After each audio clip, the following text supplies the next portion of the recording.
It's your girl, Nancy Red, and this is Season 3 of Mompreneurs, where we celebrate beautiful Black entrepreneurs who are killing it as moms-in-chief. Each week, I'm chatting with my guests about how they are simultaneously a business mogul and a mom, and they share their advice on how listeners can follow in their footsteps. Now, I love this next guest because I created Mompreneurs because I love to celebrate how creative we mamas can be when it comes to caring for our families and ourselves. And I love the topic of hair, which is why it is wonderful that Angela C. Stevens is coming to us today on Mompreneurs, because she is a mompreneur who tackles extremely hairy topics, literally. She is the author of the adorable children's book Hair, which is designed to help kids love their curls, but she also is an Emmy Award-winning hairstylist with her own extensions business and a hair care line with Cantu, amongst other accolades, and I am so excited to get her wisdom and story. Welcome to Mompreneurs, Angela. Oh my God, thank you for that warm welcome. I'm so thankful to be here with you. You are absolutely incredible. I love everything you do. I love your journey, and I can't wait to get right into it. It's so interesting. When did you learn that you had this gift to create all this beauty on people's heads? I realized really early on, I would say that I loved hair for me. I didn't know what I could do on other people, but I loved just playing. Instead of playing with toys, I was playing with hair. Instead of trying to get, toys or gadgets from the toy store, I wanted to go to the beauty supply. So it was always like a deep first love for me. And then I want to say probably in like seventh or eighth grade, I started to play around like doing my mom's hair, doing a couple of my friends. So I had a few clients at that time, and I just always loved it. The more I did, the more I loved it more. And so I knew that that was something that I needed to pursue professionally. I love this. So which came, obviously, when we talk about which came first, the love of hair or motherhood, the love of hair came first. But when did it become like your full-time business? Were you already a mom, or was motherhood just far off from your mind? So I'm a new mom. My son is 16 months, but my career is 17 years old. So I've been an entrepreneur. It's your first baby. Yes, that was my first baby. I've been an entrepreneur for almost 20 years, which is crazy to say. Um, but yeah, I knew early on I wanted to do hair. I decided, when I was 19, I was going to pursue it professionally and get licensed. And then from there, I just continued to pursue different aspects of it. So everything from the salon life to working on television and film to doing freelance artists, working with celebrities, to working with products, developing products, educating people on them. I just wanted to do it all. It is interesting how your career changed once you became a mother, and we'll get more into that later. But let's talk about the whole evolution of you because it's fascinating. You have what all, if this world is really competitive, would you say? Would you say that the world of hair, it is, there's a lot of talent out there. It's hard to break through. Yeah, hair is very competitive. It's not like how it used to be where, salons, were like a family and you had a team and it was just, you kind of just did your own thing, built your clients, made your money. Now, everybody's doing it for the clout and they want the fame, they want the accolades, they want the followers, they want the celebrities. It's very, very competitive, I would say. But honestly, my motto was just to do my best for me. And that's gotten me really far. I never really looked at other people to feel like, oh, I got to do better than them or I got to get this better. Because what's for you is for you. You know what I mean? But it is a very competitive industry. I definitely say that. And you have what everybody wants. You have your own line with a major brand, okay? So let's walk it back. So how do we get from seventh grade, having a couple of clients, going to the beauty supply store instead of the toy store, to having your own line with Cantu, having your own book, being a celebrity hairstylist, being an like an award-winning stylist? Like, goodness gracious, how did we get from there to here? It's crazy when I hear people say all those things. I'm always like, wow, like I did that. But I didn't do them all at the same time.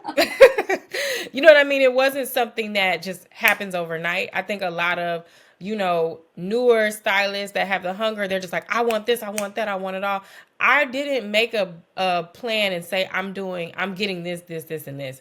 I just followed my passion. I love what I did so much that opportunities would come, and then I would build on those opportunities. So as far as my collaboration collection with Cantu, which is just so amazing, I'm so proud of it.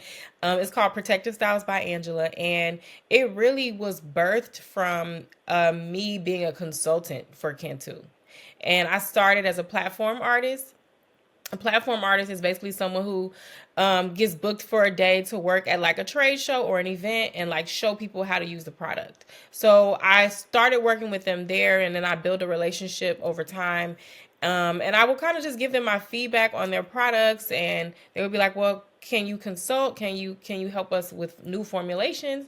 And that was exciting for me because working as a hairstylist, you kind of get burned out if you're doing the same kind of thing. So I was like, wow, this is great. I can use my mind, I can use my experience, but I don't have to use my hands. Sign me up.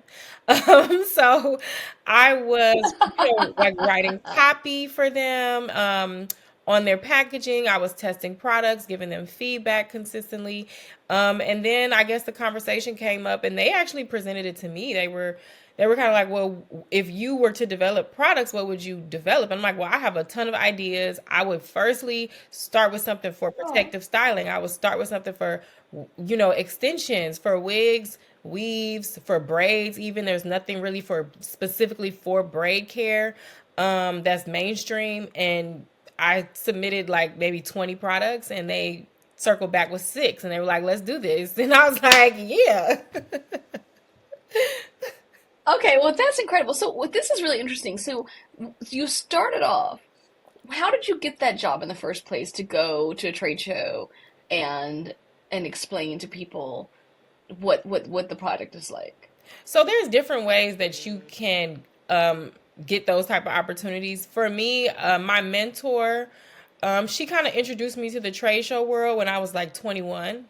And I worked for this company called Salon Pro 30 Second. They do like the hair glue. So if you know like the hair glue brands or whatever, they're like one of the biggest brands. And so she hired me to do the Bronner Brothers show, which is, huge, one of the longest running. Oh my goodness, especially back in the day, that was Yeah, it. that was like the one, right?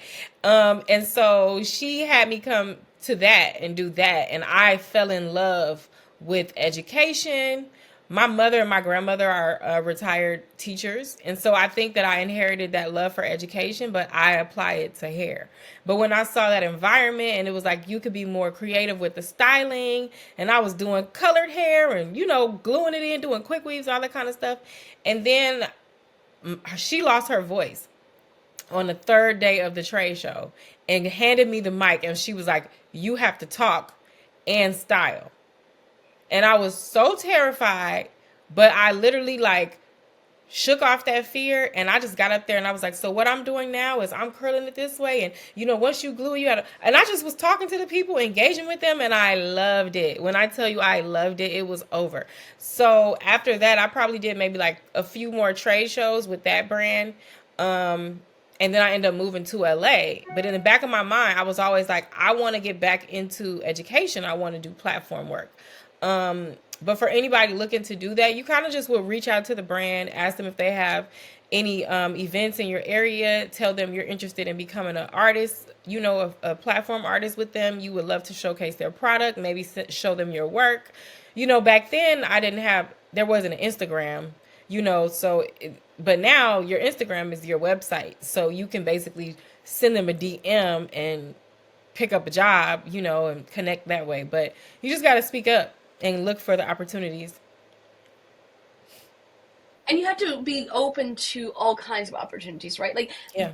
you would never have thought that being a platform artist, working at a trade show, would lead to your own line. But you have to start humble. You have to grow and see the potential for these relationships. 100%. 100%. I've worked with probably like 7 different brands doing platform work. So I've worked with like Mael Organics. I've worked with Girl in Hair. I've worked with Cantu. I've worked with Camille Rose. I've worked with just a ton of different brands. Cantu has been the only brand that has like presented other opportunities and extended more opportunities that were bigger and greater. And so, it's just about finding that right fit. Sometimes every brand is not going to necessarily be the right fit for you for long term things, but I'm really thankful for my connection with Cantu. I'm thankful for the experiences I had before working with them, and it really helped me to appreciate what they had to offer, and I feel appreciated with what I have to offer to them as well. 100%. It's absolutely incredible. And also, it improves the ROI. One of the things we talk about here on Mompreneurs is having multiple streams of income. Hello. And sometimes, as a stylist, it can be difficult because like you said, it's great to not work with your hands all the time because there could be more of you. Let's talk about all the different ways that you figured out how to widen the scope of your entrepreneurship. Yeah, so man, you're speaking on a lot. So I actually have carpal tunnel in my wrist, and so I used to do a ton of blow drying and flat iron work, and I would say maybe like 5 or 6 years ago, I started to feel that pain in my wrist. I would have to wear braces, and even now, here and there, I'll just get a sharp pain, and I have to, brace it and stretch it and all the things. And so that was really like a key reminder of like, girl, your body is not going to work for you like this forever. And from there, I started with like selling DVDs and like selling classes, because again, I loved education. But then I'm Okay, let's talk. You were doing classes before the internet was doing. We were like, you were hustling the DVDs. selling DVDs, girl. I've been in it. I've been in it for a while. Um, but then I graduated to e-commerce, and when I launched my hair extensions line, I understood the value of making money on both sides of the table. So obviously it's working behind the chair. There is, digital products. There is selling e-commerce products. Then there's retail. Um, then, the sky's the limit, honestly. But those are the ways. And then I wrote a book as well, so I make money from book sales and things like that. And then also education and public speaking. It's so important, and it's also a way to use your body of work and not have to be in pain. I'm so glad that you figured this out, and I think it's very helpful because another kind of pain is not having enough time. Talk about how diversifying as a hairdresser is a good thing for someone who's a mother. Someone might be listening to this, and they might be a hairdresser, and they might be a mother, and they're trying to figure out how can I do all of this? How is what you're doing helpful as a mompreneur now? So from my experience, I've met a lot of moms and in the hair industry that do work behind the chair, but I think because I had my son later in life and I was able to build my career, and then I was able to let what my career did kind of pay off so I could spend time at home and focus on my son. And so it was honestly like just getting that opportunity with Cantu, it enabled me to still work from home and be with my family and still, earn a living without being out and about and traveling and slugging bags around and the whole thing. But it's definitely something that I would definitely advocate for with any stylist, no matter if you do plan on having kids, if you already have kids, or if you are about to become a mom, is thinking about how to diversify, but also how to benefit from the work that you've done so that you don't have to work as hard or as strenuously when you're trying to settle down and, just be in your family's life. And you can't do it alone. No. You can't do anything alone. You got your first big break with a mentor who showed you all about trade shows. What are some of the other people along the way who helped you continue to add to your diversification of skills? Wow, it's so many people. Honestly, like sometimes my clients would, you know, feed me game, feed me insight. Moving to LA, I mean, Kim Kimball is the biggest person I would have to be thankful for because she exposed me to the whole world of like celebrity styling and set work, and I had no experience there. So if it wasn't for And for people, really quickly, for people who don't know what you're talking about, I'm only interrupting you so you can start from the beginning. Who specifically you were talking about, and how did this come about? So Kim Kimball is a huge worldwide, well-known hairstylist, and when I moved to LA, I got hired to work with her the first week I moved here. So I literally kind of just like jumped into the industry on a major level very quickly, and I was able to learn from how she navigated working with celebrities, and then obviously that granted opportunities for me to be on television. And so I was a series regular on this show from back in the day called LA Hair. And it kind of just showed our life and our dynamic working in the salon and working, freelance. But I definitely owe a lot of my trajectory in LA to her tutelage. I also just have different people along the way who like have poured into me. My mentor at different times, her name is Makila Wilson. She has poured into me constantly throughout my career. I have so many friends in business and in marketing who pour into me. And, one of my friends, Jamila, was my first publicist, and she poured into me and showed me the ropes with like the importance of getting out there and mixing and mingling. And, it's so many gems that you just gather along the way. I think that's the best part of community, is how we help each other, how we pull each other up, assist each other, share knowledge. And I'm still learning. I have so much more to learn. Now, you've got these mentors, you've got support, you've got friends. On the business side of things, was there a point where you needed to level up, get an agent? Obviously, you've done TV shows, you're a celebrity hairstylist. Did you have to negotiate these things yourself, or did you find a representation to help you get better deals? So one of the people that I have not mentioned that I should mention first and foremost is my attorney. She also is like a creative manager, I would say. Her name is Adrienne Alexander, and she has been with me for almost 10 years as my rep for contracts, between TV contracts to any kind of beauty deals, anything that has come across my desk that needed, you know, a business eye and a legal eye. She has been my right hand. And she has just been such a strategic partner for me as far as my growth. And I'm just extremely thankful for her. She's also a client. So, she looks to me for her beauty stuff, and I look to her for my business stuff. So it's always just been an amazing relationship. And I consider her a sister at this point. But yes, the business part, you definitely have to have people representing you. And especially now as a mom, I was kind of trying to balance doing a lot of things by myself for a little while. And I don't know why I thought I had to do that. I think I was afraid because I wasn't earning as much, and I was kind of, taking a new step. So I'm like, okay, I can do this. But then you realize like, no, you can't. And it won't ever grow unless you get the right people. You cannot. I have a publicist Isn't that who the also truth? acts as management. I have, another team member who helps me with my creative. I have a web designer. And so all these people are super duper important. Having a CPA is also really important. And all those people just help put the pieces together for you. And so one of the things we talk about mompreneurs is kind of figuring out how to get to this, right? Because finding the lawyer, was it a client in your chair and she was like, I can help you? Did you have to find her? Did you have to get a hookup? Did she become your client after she became your lawyer? How can someone who wants to do what you're doing and who may be getting deals, but they don't feel like they're getting the money they're supposed to get, how can they find their representatives to keep them protected as well?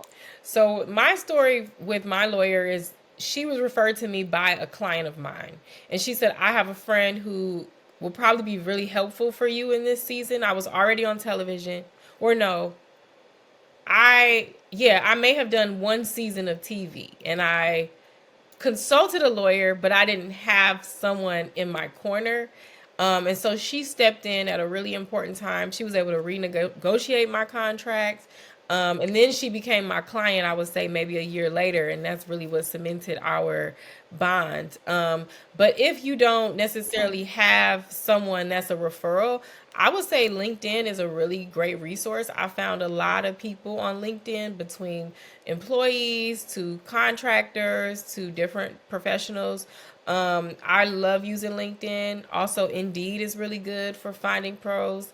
But the first thing to do is open your mouth, just ask your community. And a lot of times there's somebody 1 degree away that can really be a huge asset to your business. So that is so instead of sliding into people's DMs, you slide into people's LinkedIn. Yeah, I mean, you can do DMs as well. If you look at their page and you see that they're offering what you're interested in, like, don't hesitate to slide in their DMs. But LinkedIn is just it's more of a professional resource, and so I find you kind of people slip through the cracks on social that may be over there. So when we're looking at it, what would you say in the, I like to refer to it as the hierarchy of hustles. Of the things that you're doing, of all the things you can do, have done, will do, what would you say takes up the bulk of your time? Like, what are the top three things in terms of what makes you profit and what takes up your time? Right now, my collection with Cantu, it takes up my time because we're still in the promoting phase, and so we're doing things like ambassador campaigns. I'm communicating with UK quite often. I'm communicating with the US team pretty often, and then I'm making content. I'm shooting content. I'm editing content. I'm planning it out. I'm sharing different experiences I have or different experiences other people have with the product, and so that's kind of my primary focus right now. I've scaled back a lot from how I used to work. So I don't take clients in a chair anymore, and I've scaled back also on working freelance jobs. I'm doing Eve, who's a longtime friend and client of mine. I'm doing her this weekend, but I don't frequently work with clients anymore. So it's enabled me to really pivot my focus and really push the product line, and just make sure that everybody knows about it. And we are, of course, are focusing on all of these successes and all of the facts that, oh yeah, like you're living the dream, you have your line, you don't have to be in the chair as much because there's a lot of us out there, hands hurting, braces on, Yeah. and not knowing how to make that jump. Um, but it's not as simple as, oh, I was doing this and I got pain and I started with my DVDs and now I then became a celebrity person and moved to LA. Yeah, yeah. There were some failures in there. Yeah. There were some times that didn't go as smoothly. 100%. It's never going to be. There's an example of like starting in success, and people think it's like this straight line, but really the line is like, and then you finally get to the top. That's really what it is. There's pitfalls, there's jumps up, there's more pitfalls. You go backwards, you come back forwards. There's a lot of challenges that happen in between. And so you just have to be okay with that. I feel like your closed doors are just as important as your open doors because it allows you to reflect on what worked, what didn't work, and it gives you the experience to move forward. And for someone like you, doing the actual hair was a large part of it before your hands started failing you. Like, talk to us about what it was like to be a celebrity hairstylist. Was that an easy life? It was fun, but it wasn't without its challenges. People think celebrity hairstyling is so glamorous, and it's honestly not. Like, you're schlepping around bags, you're not really getting any sleep. You're communicating all these emails, trying to make sure you keep up and don't miss anything. And there's multiple people, reaching out to you for, different stuff. Or there's a manager, then the talent might be talking to you about the creative, or the manager is talking about scheduling. And then somebody else chimes in. They're like, no, don't do this, do this. And then you kind of have to negotiate your budget for the hair, and you have to do a lot of like either speaking up for yourself or making sure you have an agent that speaks up for you because it can get hairy, for lack of a better word. It's exciting, it's exhilarating when you get a chance to see the talent and see your work on TV or see your work in a movie or see it on stage. It's a rush. It's really an incredible feeling, but it's hard work. It's hard work. Sometimes you're prepping hair in a hotel room. You don't have access to a shampoo bowl. You're washing wigs in the sink. You just have to figure it out. A lot of times, it's hard work. I think hairstyling is some of the hardest work because I think people look at the creative, but they also don't realize that it's like very physically demanding. It's mentally demanding, and then you still have to be creative and run a business. So it's kind of pulling a lot of different elements at once. So doing that as a mom is and a whole other layer. Yeah. Yeah. This season, I'm enjoying having the flexibility to say no. I think having a supportive partner and also having some of these other things in the fire have really assisted me with saying, I can't do that. I'm not doing that, but it's a process. If you don't have those things, you have to really map out a game plan and you have to be consistent with yourself. The same way you're consistent with showing up for your clients, you have to be consistent with showing up for yourself and mapping out the new business plan to make money over here. So it's definitely a process, but I can say it's worth it for sure. Well, and it's not like what you're saying is very important. This doesn't just happen.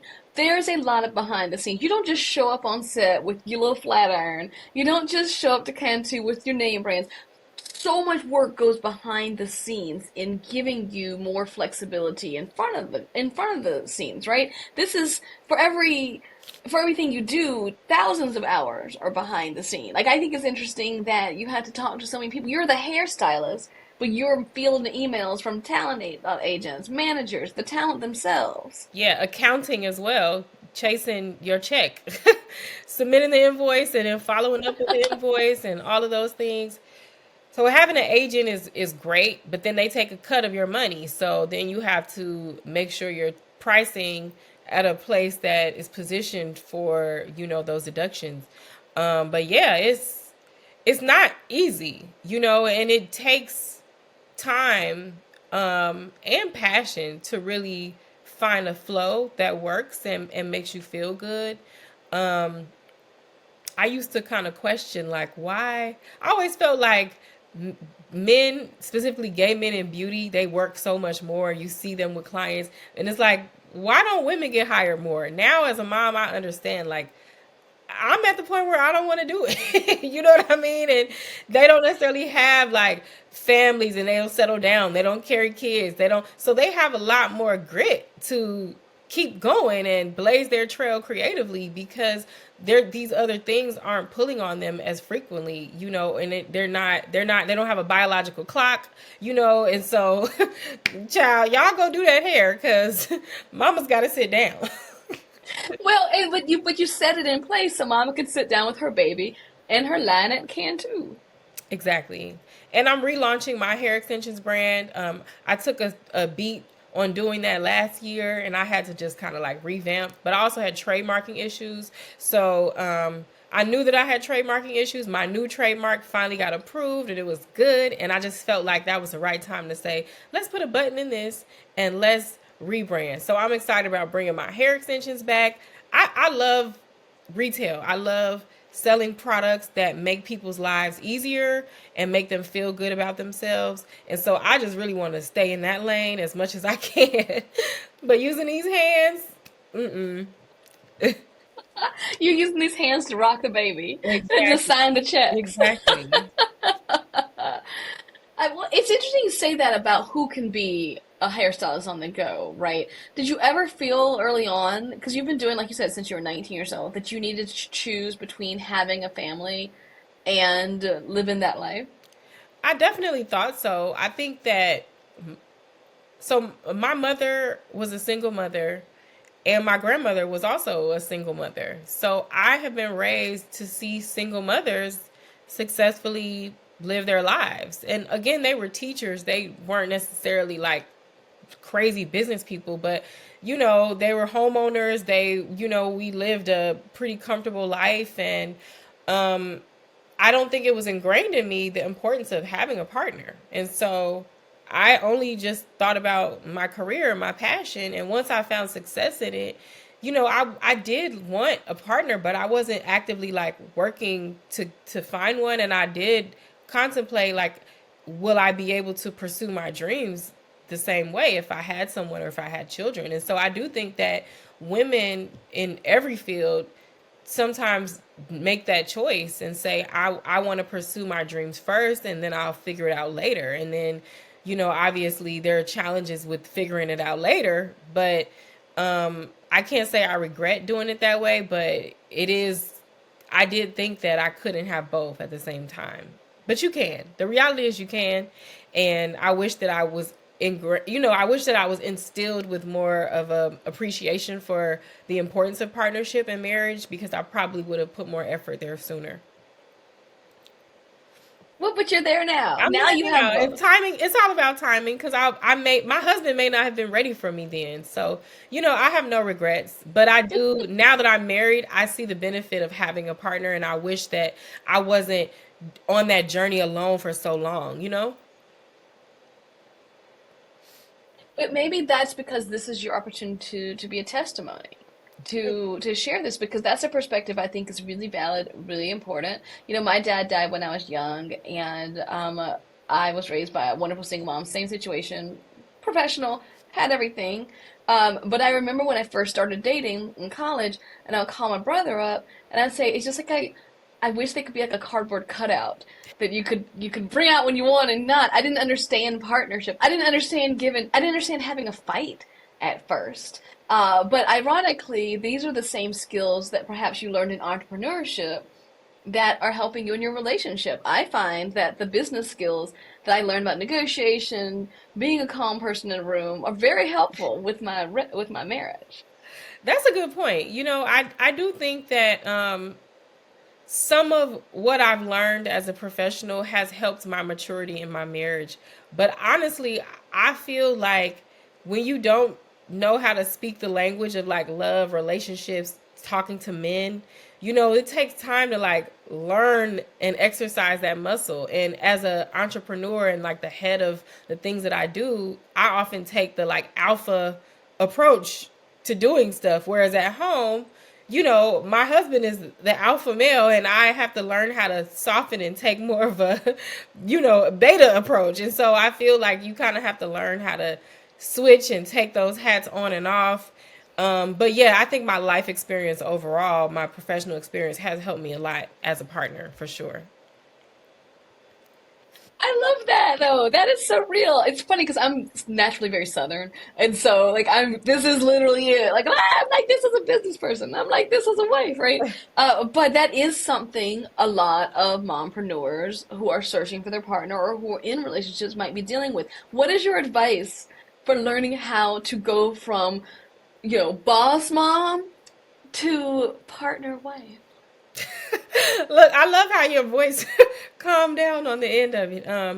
Whew. Boss mom, partner wife.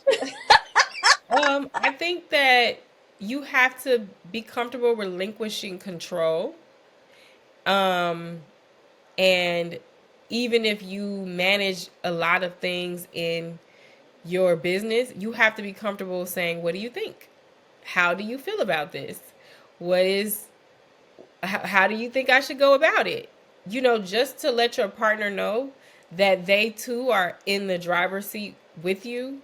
If you just kind of walk in and say, so I'm doing this and we're doing this, that communication style, from my experience, does not work when you have a partnership with an alpha male, especially.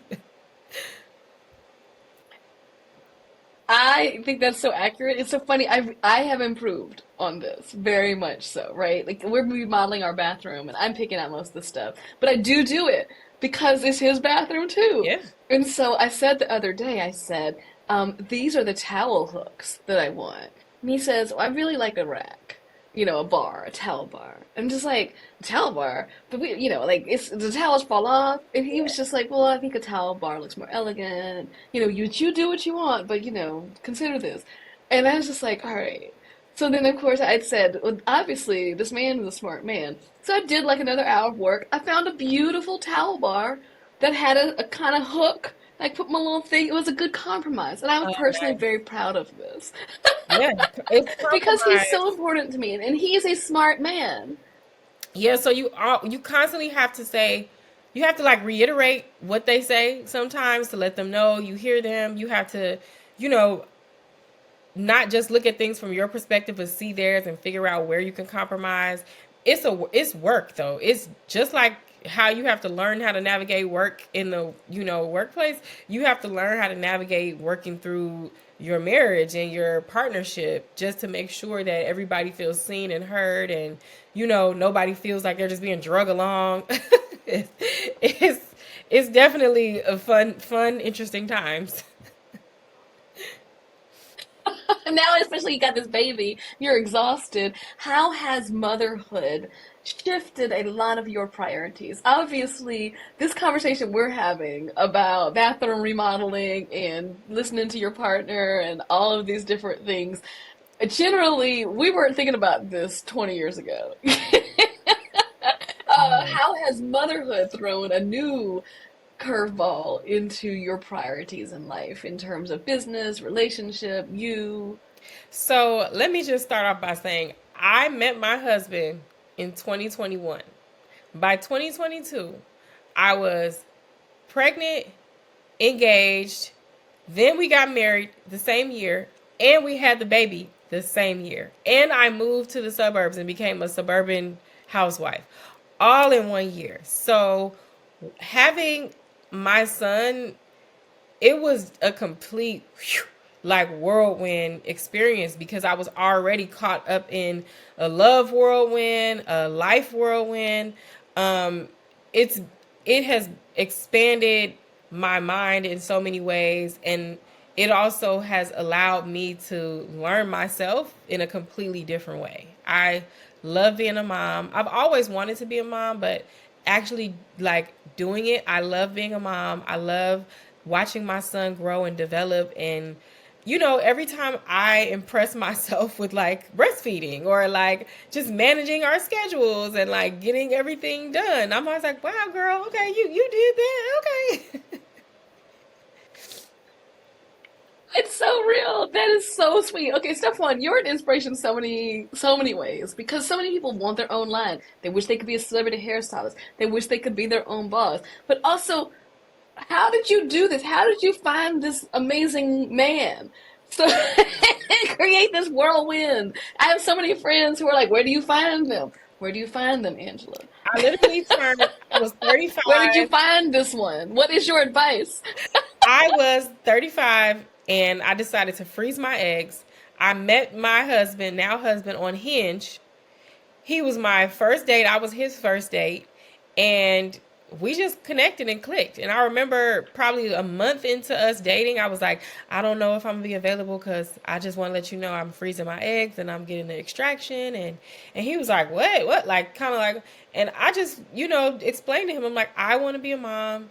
It's no pressure on you if that's not what you're interested in. But, I want to be a mom, and this is my way of legitimizing that and making sure that I don't have to rush and I don't have to feel pressure. I don't want to pressure you.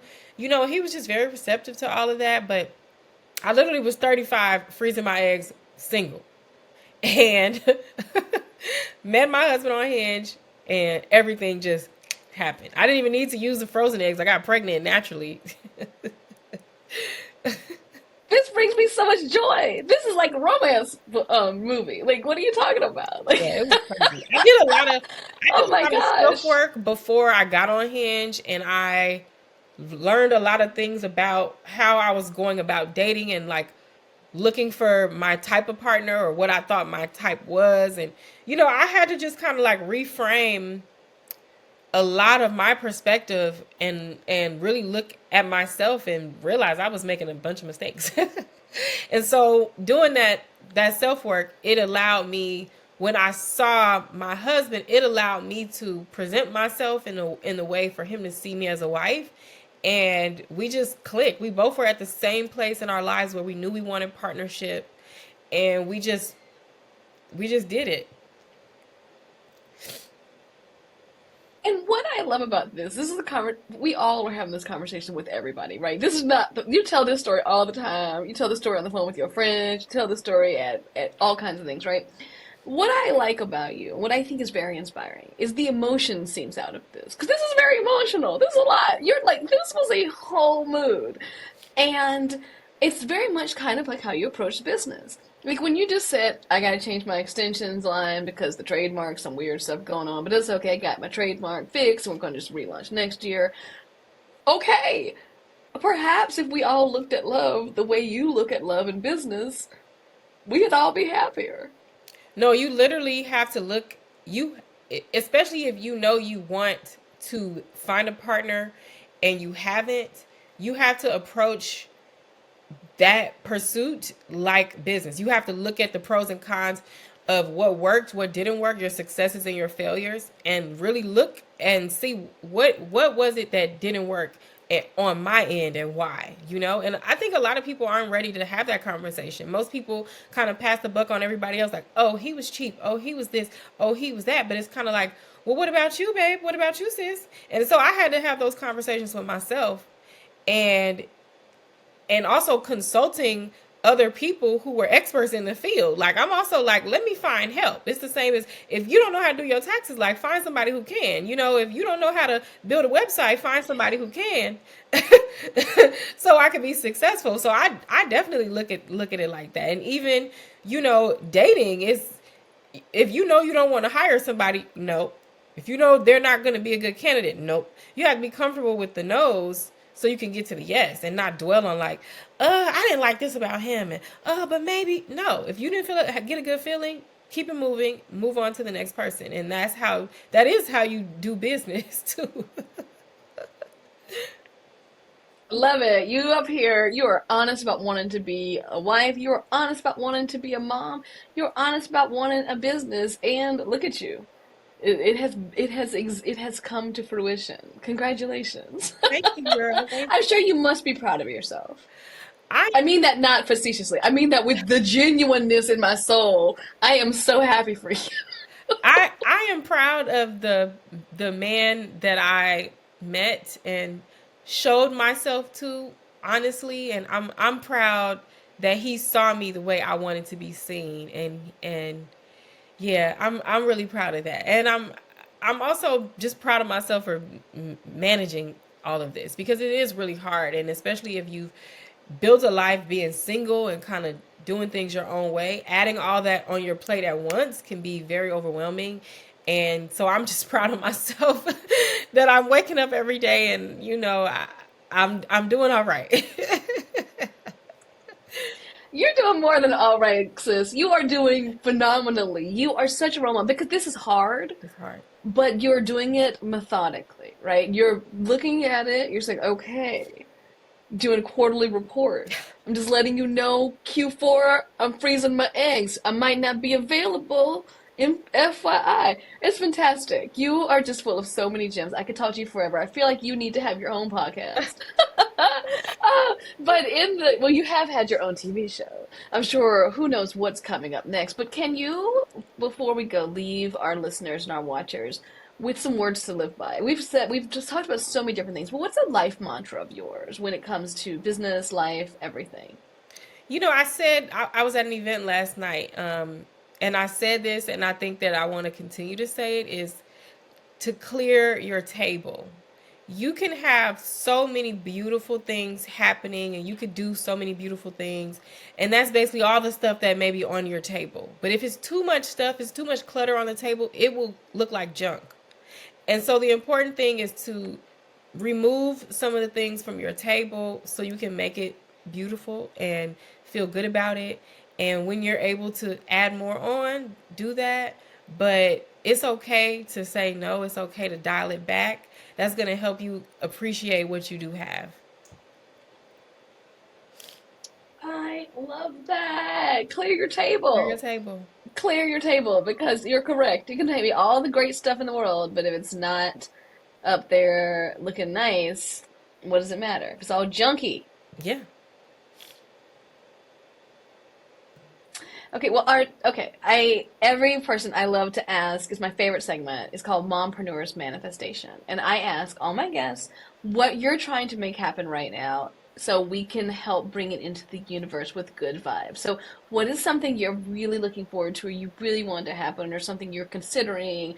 What is something you want mompreneurs to send good vibes regarding? So I actually really want a show. You spoke about that. I really do want another show. Ah, One you that's deserve a very show. impactful. I have a bunch of ideas. My team is helping me pitch. So I really want that. And I also just want to continue to build my personal brand and just be like a content girly and just be out here looking fly at the functions. Well, I believe that's not even a man. I believe that has manifested. And if anyone deserves to show, it's you. You're fantastic. You're a wonderful human being, and we are so grateful that you're here with us today. Thank you so much for having me. I really enjoyed our convo. And to everybody out there, just keep doing what you're doing. You're doing a great job, especially the mamas and entrepreneurs. Girl, you got this. So I'm just sending all of you guys love. Thanks for listening. All right, Angela, make sure before we leave, tell everyone where people can find you, your Cantu line, your book, everything. So Instagram is probably my easiest place. You can follow me at Angela C. Styles, and I actually have the same handle on multiple platforms. And also my website is angelacstyles.com. And yeah, I'm around. Yay! Well, thank you for being with us. Thank you so much. This was so much fun. I loved all your questions and your energy. You're just the best.